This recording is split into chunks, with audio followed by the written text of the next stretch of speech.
Okay, I think that is our signal to go. So welcome everyone to the Q&A for this Awareness Film Festival. This segment is talking to Marks of Majesty and Search for Concentration. At this time, my name is Jason. I will be the moderator for this Q&A. I'm a volunteer for the Awareness Festival, and I'm glad to be here. But if I could ask the directors to introduce themselves and their film, we can start there. Danny, if you want to start. Hi, I'm Danny Fain, and I did the short absurdist piece, The Search for Concentration. Perfect. I'm Um, Julia Comita, and I'm one of two directors for Marks of Majesty. My co-director, Stephanie Francis, couldn't be here today, so I'm representing both of us. And I'm Danielle Schwab. I'm one of the producers and also the composer for Marks of Majesty. Wonderful. Glad to have you all here.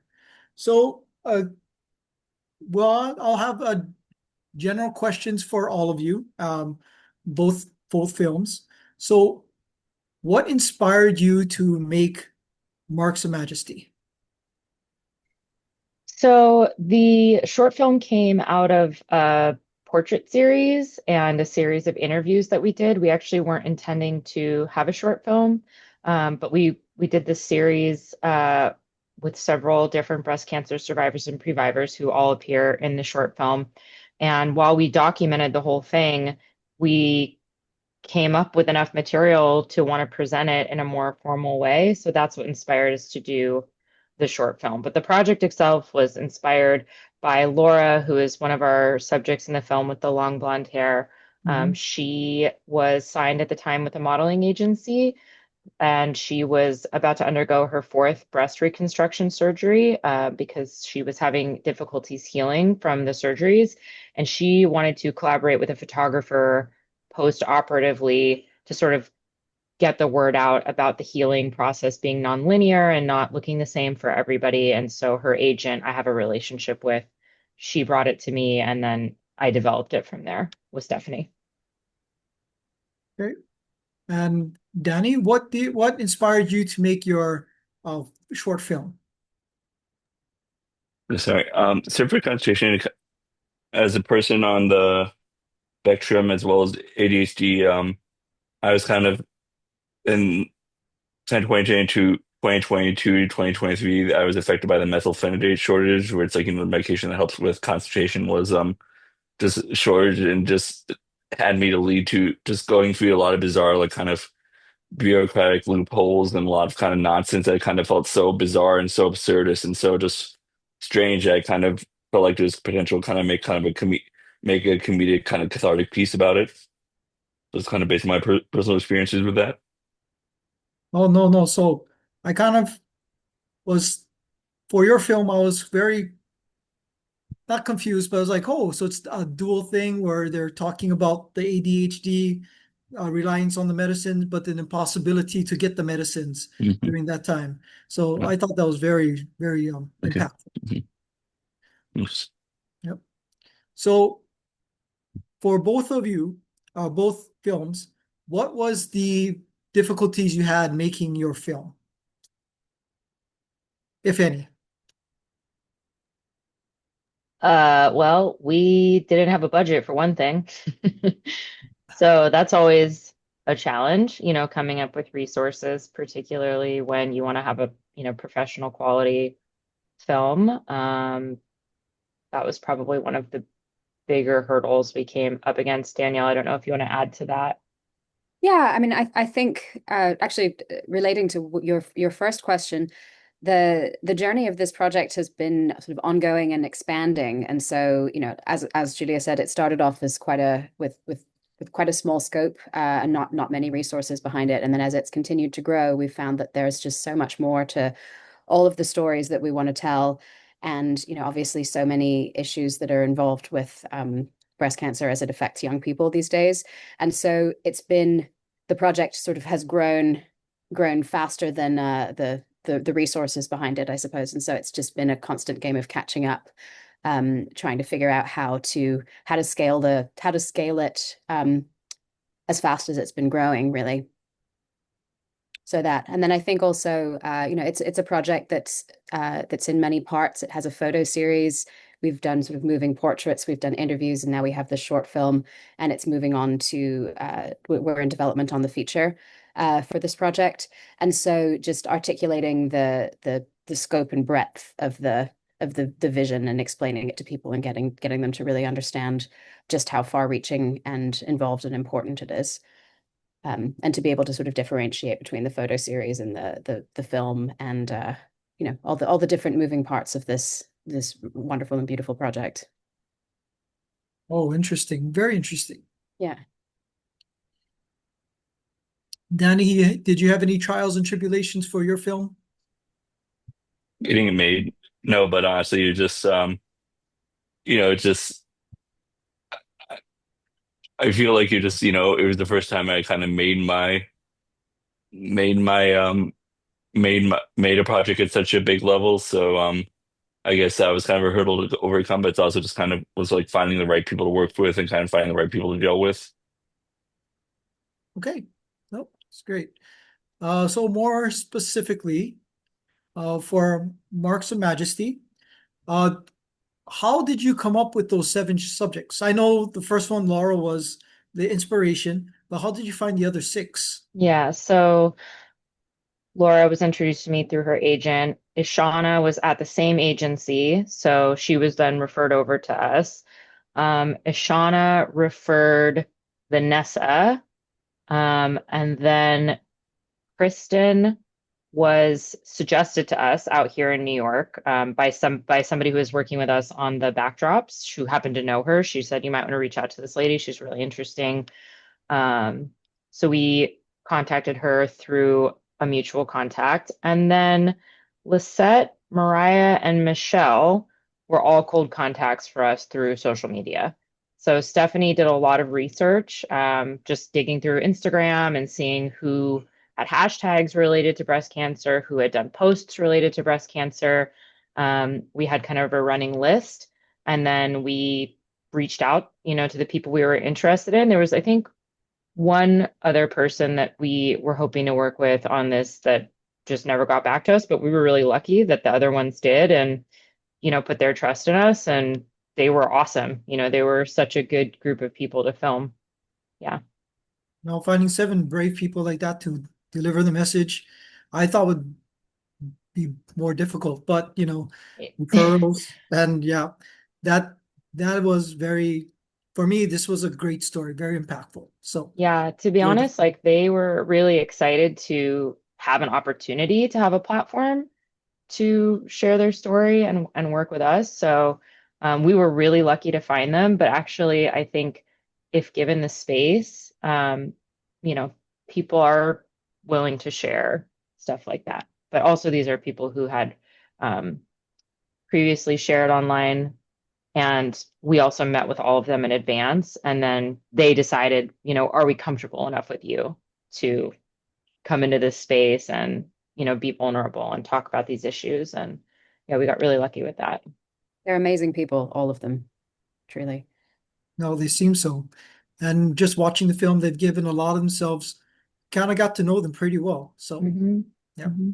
Yeah, and it's such an important, the more we've learned about this space and just how prevalent breast cancer is among, so among all demographics, but certainly increasingly among young people. There's every time I talk about this project with someone within my network or community, the response is always, "Oh, my aunt went through that, or my friend went through that." And I think just being able to show these journeys for what they are really seems to mean quite a lot to people who've been through that. And so I mean, I obviously couldn't speak for our cast members, but I think it's an extraordinary thing that they're doing, getting up and really speaking candidly about what they've been through and showing their scars, both figurative and emotional. And it's just really an extraordinary thing to witness and be part of. And it's quite humbling to be part of it and to see how it impacts people. Well, for my part, I know about the Pink Ribbon Breast Cancer Awareness Month, all for that. just never know what the impact was on the people until you see your film. Like you see the before, you see the after, you're like, oh, great. But finding out the in-betweens, yeah, that was hard. That was hard It's to a watch. it's a Yeah. gauntlet, Yeah. a real gauntlet. Well, great answers. Mr. Danny, how did you find your actors for this film? My actors, well, was actually it was the since it was done as a um as a summer workshop for the film school. I did my master's at Dodge, so it was kind of so at Chapman University, Dutch College, we have there's like two acting departments, acting for film and television and acting in theater. So for the film workshop was done in collaboration with the acting and film and television program. So that's kind of so we were able to connect with the actors through there. Okay, well, good. You had a pool of Hmm. actors to pull from. But yeah, I thought it was really well done movie, short. Hmm. The actors I felt portrayed pretty much how I would feel. So I really appreciated the film. I think I have a Thank you. little ADHD myself, so it's, Hmm. good to see it projected on the screen. I do. But yep. So of all this, what from filming your movies did you grow? Did you find a new experience, a new venue, a new perspective for your subjects? Did any revelations happen during your filming sessions? Well, Stephanie and I are first-time filmmakers for one thing. And again, we didn't set out working on this project to have a short film. It was something that came together after the fact. So that in and of itself was a whole revelation that like um, we could even do that, because we are not traditionally trained film people. So that was a really cool experience. And as Danielle mentioned, we're developing it into a feature. And I think if it wasn't for the short, that would have never happen. That would have never even crossed our minds. And then I would say, personally, as a young woman myself, I learned a lot. I learned a lot about my health and the health of other young women and queer people. I learned a lot about how not only are there issues of getting the care that you need in medical environments here in the States, but that either as a young person or a person of color or a queer person, you really have to advocate for yourself. That was something that we heard again and again and again was, no matter what, if you're in a doctor's office and something is wrong, you need to stand up for yourself. And so that was something we've learned. And I think I take it into every doctor's appointment with me now, regardless of what I'm in for, just in the back of my mind. And I have a lot of compassion for anyone who's going through this or has been through this. Yeah. Okay, wonderful. And I think for me, it's a similar answer to the one I gave to your previous question, but it's been a real privilege and very humbling to see this film snowball and to really be part of a conversation that's so much bigger than any one of our individual cast members or any or the film or really any of this any of the bounds of this project. Just to be in conversation with issues that are affecting the world globally and especially in the West as well, because I understand that cancer rates among young people are climbing faster in the West than they are in other countries, which is very, very interesting. But just to be part of this conversation and to be presenting a project that not only addresses aspects of the cancer, I guess I'm going to call it a crisis in the way that Julia is speaking about, but also that just shows the emotional journey and helps people to feel seen. It's just been very, very humbling to feel like I'm part of something that's bigger than me, I think. And I've felt a lot of responsibility to try and handle these conversations sensitively and respect the process of creating the film and working with people who are being bold enough to share their experiences. Okay, thank you. Mr. Danny, did you have any cool things you learned from this filming this short? I think it's cool thing to learn again. It was just kind of finding the right people and definitely kind of making just kind of I learned in the future just make sure that everybody is kind of on the same page and on the same page and just on the same level, just understanding what needs to be done, what needs to happen. Because there was in that there were some issues like that in my issue which it impacted. I felt like could have been done planned out better. Okay. So if you had to redo this, you would do it in a different manner or do something different? Yeah. Yep. Okay. I mean, every experience is a learning experience, I feel. So that is realistically what life is all about, right? Um, for for your search for concentration, did you intend to end it where you ended it, or did you have more to continue on the story? Um, that was that was my intention to end it, and that wasn't something that, in terms of the workshop, where I think the professor and some students recommended ending it different ways, but I kind of wanted to end it there since it's not really since kind of echoed my experiences where there not be really being a resolution. This is kind of bizarre, constant bizarre, like kind of twists that kind of just are never ending almost. Yeah. Right. It's more of this is just a slice of the life of what Hmm. happens and it Yeah. never really ends. But Hmm. no, I get that. So I just was kind of wondering if there was going to be a conclusion or if you're as a director and artist, you intended it to stop it at that point, which Hmm. I thought was a great thing to do Thank you. regardless. But and then for Marks of Majesty, I know you're saying that this is going to become a feature. So what is, if you can share, what would be the plans for the feature that would expound beyond this? So our plan is to work with four of our original cast members and then add two new ones and basically follow them outside, out of the studio in their lives as they face the standard growing pains of, going from your 20s to 30s, 30s to 40s, et cetera, but do that now with like this background of cancer and surgery and, still needing to take medication, still needing to go to the doctor's office. What does that mean when you're planning a family? What does that mean when, you were taken out of your young career, that was just burgeoning to do all of this, and now you're trying to jump back in. So yeah, our plan is to go a little bit more in depth with these people from these different backgrounds facing these different life challenges, and sort of look at what life after cancer or life after this, crazy surgery means when you're a younger person with like the rest of your life ahead of you.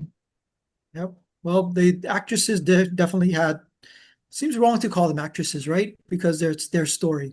But yeah, the actresses, I'm going to use that term, were charismatic enough. I think they could carry their own segments into the real world and Yeah. would be engaged in it. I've Um, Mhm. I've been telling people that they would make an incredible documentary even if they didn't have cancer. They're just such fascinating and wonderful and compelling people. so I did have a question that's maybe inappropriate, but one of your actresses, Vanessa, I believe, Yeah, was yeah. passed away. Yeah. Almost Um, exactly a year ago, actually. was that cancer related or was it some other Yeah. thing? No, it was cancer related. It Okay. had metastasized to her liver. And ultimately, I mean, they were doing a different kind of chemo and just trying all sorts of things to get under control. And it looked like it was improving. I mean, we premiered the film in October of 2024, and Vanessa came whilst on a new regimen of chemo, came and like seemed fine, honestly, seemed well. They came with their partner. We met their family at another screening in November, and then it was like, boom, 3, 4 weeks later, I got a note that she went to the emergency room. They went to the emergency room, and it just went downhill really fast from there. So it was pretty unexpected. Well, that does bring a sadness to the story, you know. Yeah.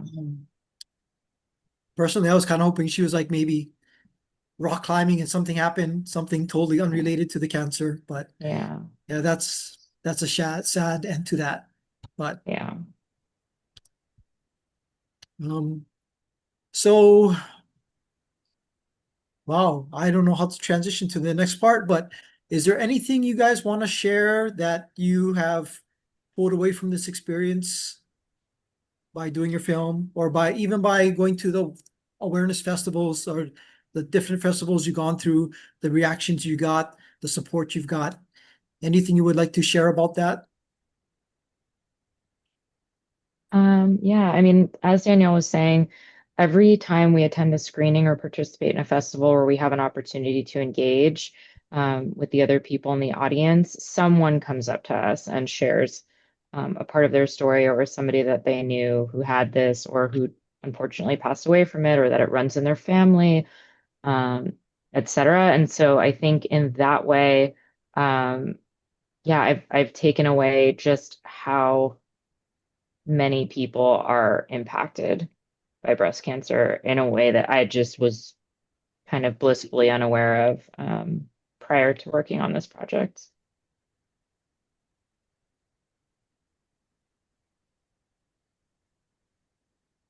Mr. Danny, anything to add on that note? Sorry, can you repeat the question? Just, with your experiences going to these festivals, meeting people who are, seeing your film, has you taken any feedback from anybody that resonates, or, what are some experiences that you found were really special? I mean, it was just kind of special. It was the first time that, a film was shown, a film of mine, a project of mine, I guess the film I made was shown in a film festival of any kind. So it was kind of, I felt that that was really special. Well, we're glad to see you and have you there. I mean, I hope you had a good time. Hmm. It is. I, yep. And the people who I've talked to that see your film was like very, very positive about it. So they're like, Yeah. okay, yeah. So, I mean, fantastic job, both of you. We do have a question from the people watching. Uh, can you share the editing process? Was that a big part? And did you hire editors or did you edit yourself? So we can start with you, Danny, if you don't mind. Yes. Well, I mean, my intent, as a, since my focus was editing, I was definitely playing editing myself. But what was interesting was that the pace in terms of my initial, what I was planning when kind of writing and even filming it, but that kind of changed when editing it was the pacing. Originally was the pacing because, sorry, originally I wanted like a more Edgar Wright style where it was kind of more quick or more faster paced, more just kind of quick visual kind of storytelling. But when I was editing, I kind of just the way the shots ended up and the way that kind of I felt the narrative was kind of going it. I felt it was kind of best to have it just be more like kind of just lingering in the absurdity, lingering and just kind of focusing on just the mundanity of just how bizarre this is. Yeah. Okay, nope. Kind of more longer takes, more kind of realism focused. Oh, great insight. Great insight on that. Yeah. Yeah, for us, huge shout out to our amazing editor, Allison Grasso, without whom we would not have a short film. Yeah. To be totally honest, because we had, we were obviously shooting video and we have a series of 30 to 35 seconds, sort of like mini moving portraits of them. And then we have the longer sit down interviews. And we wanted to do a compilation piece, but like much shorter than what it wound up, much shorter, much less involved than what it wound up being. And Allison was really the one, she spent the most time with the footage, and she was the one who said, if you want to develop this a little bit more and turn it into a short film, I think we can. So yeah, I mean, she played a pivotal role, and without her, we would not be here with this film today. So No, I think yeah. Alison played a huge role in shaping not only obviously the pace and like overall architecture of the short, but she has such an incredible knack for sort of music and form and drama that really the language of that you know, when you look at what we were working with initially from the video portraits and the interviews, she was able to piece it all together in a way that really just built out the whole world, and I think saw the way that the project could hang together in a way that, and I can't speak for Julia, but I wouldn't have been able to look at that and say that I wouldn't have been able to look at what we had as footage and visualize what she was able to put together. And just, you know, speaking as a composer, because I was involved obviously on the music side of this, she has such a great sense for rhythm and emotion and storytelling that we really owe a great deal to her. She's been a huge creative contributor to the project. Yeah. Okay, well, thank you. Those are great answers. Another question from LNK. Can you speak to what cameras and equipment you shot with? I know that we shot with an Alexa LF. Okay. How about you, For, Dan? What did you for, guys use to shoot your film? for me, if I remember correctly, we shot with a red Komodo, I believe, or was a red wrapped. It was a red camera, and it was a very. Other than that, you know, we basically just had that lights and just a boom mic. It was kind of a very simple kind of shoot. Okay. Being a non-filmmaker, I have no idea what that means, but for me, it's iPhone or a smartphone, and that's the kind of camera I use. So obviously, I don't make films. I don't know if anybody has any more other questions. So what is the next thing that's happening for Search of Concentration, Danny? Are you showing it at any more film festivals Yeah, or? yeah. As of now, yeah, I actually just screened at an online disabilities film festival in the UK that I did a Q&A. I participated in a panel discussion at 7 morning for that. Then right now I'm just kind of I have it kind of submitted to co-festivals, waiting on that. I kind of occasionally submit to more and just kind of see where it goes. Okay, well, best of luck to you on that. Okay. Um, ladies, for Marks of Majesty, what is next for the short film? We are probably winding down the festival circuit at this point. We've done a bunch of festivals in the last, I guess, year plus. We might do a couple more after this that we're still waiting to hear on. But for the short, I think, you know, we're pretty much winding it down and refocusing our efforts towards the feature. Yeah, we may also continue to look into additional distribution for the short. We have distribution internationally, and just interestingly, primarily in Asia. But we may look for some other online outlets, or you know, other ways that people within the US can view it. But I think, as Julia said, we're winding down our festival run and focusing our efforts on the feature. Well, I do hope to see that feature one day. But beyond that, I guess. So another question, how do you choose, I guess, the festivals you submit to? That's another question from the audience. In our case, there were certain festivals that were referred to us by people who have done this before, and so we took those festivals into account. We looked at festivals that had themes that were in alignment with us. So clearly, you know, the Awareness Fest was something that was a festival that we felt was very aligned with our project. And so that was, you know, why we submitted here. Certainly you have to be selective about submitting because every submission comes with a fee. That said, you know, we've been rejected from quite a few, you know, grateful for the ones that we did get into. You never know why you're going to get into one and not another. But yeah, outside of referrals and finding festivals that aligned with our theme or our team, we went for festivals that had a good turnout, like a good history of turnout and like a good reputation, and or were qualifying for certain awards. So yeah. Okay. And Danny, how did you choose the Awareness Festival? And what's your selection process for going to other festivals?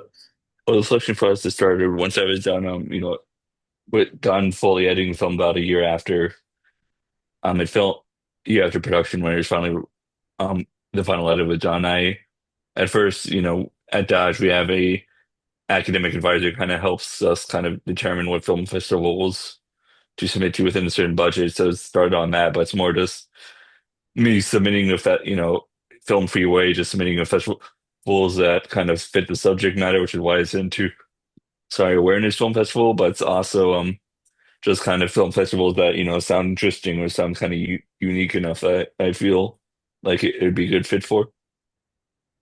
Okay. Well, personally speaking, I'm glad you both decided to choose the Awareness Film Festival. I really enjoyed watching your films, and thank you for that experience.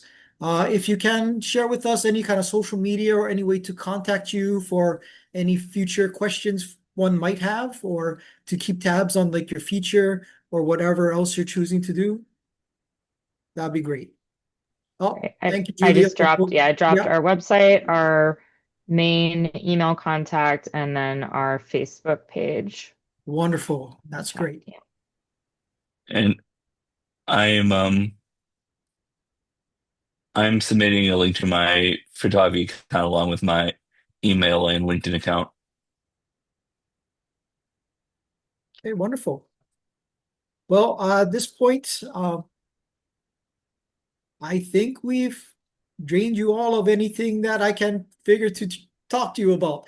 But is there anything that you want to share that, we didn't cover in this half hour? I just want to say thank you for hosting us and Right. asking good questions. We always appreciate an opportunity to speak about the project. So thank you for that and for curating such a wonderful festival. Yep. Yeah. Well, thank you. I mean, we're just doing the you guys did the hard work. We're just supporting all of that. So, Well, you know, we're very grateful and happy to be part of it. So thank you. Yeah. okay, guys. Well, Miss Sky, are you still on? Yes. Thank you all so much. This was really awesome. I look forward to hopefully still having people watch and engage with your film on the virtual platform. We're going to be posting this up on EOFlix, so anyone that's in the virtual fest can see this to either get excited about watching, or if they've already watched it, maybe they'll have some questions answered and they'll be able to reach out to you. So it's going till the end of the year. So we're also going to put it up on our YouTube. So that's where you'll be able to find this. And we're going to link to that from our socials and try to tag you guys. I think I found, I don't know, do you guys have a film Instagram by chance? We do not, but Stephanie and I both have, Okay. well, Stephanie, Danielle, and I all have individual Instagrams. We have yet to create an Instagram for the film, but we're all happy to be tagged on Instagram individually. Awesome. That'd be great. I might get that from you in an email. But anyway, Yeah. thanks everybody so much. Much aloha from here in Hawaii. Aloha, mahalo. And if you get tired of the snow in New York, come and visit. Let us know. We'd love to. All right. Thank Thanks, you. everyone. Okay, bye-bye. Bye.